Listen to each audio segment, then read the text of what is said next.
But our government and the corporal ran media want you to believe the most important issues of our generation are what bathroom someone uses, or what adults do in the privacy of their own homes, or someone's legal status.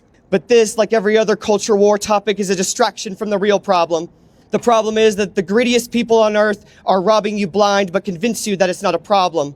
From the Roman Empire to the modern era, the story of how empires fall share this one similarity.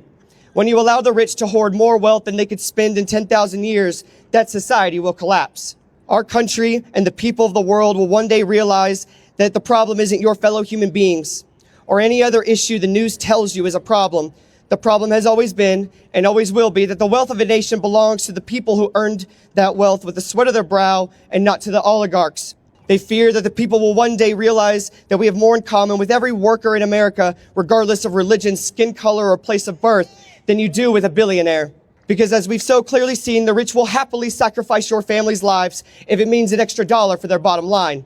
Today, they pit you against your fellow Americans to normalize the state-sanctioned police force who is allowed to break down your door, ask for your papers, and kill your fellow Americans with zero consequences.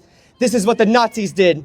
They always have and always will pit you against your neighbors and your fellow working people to distract you from the fact that the billionaires are stealing from you.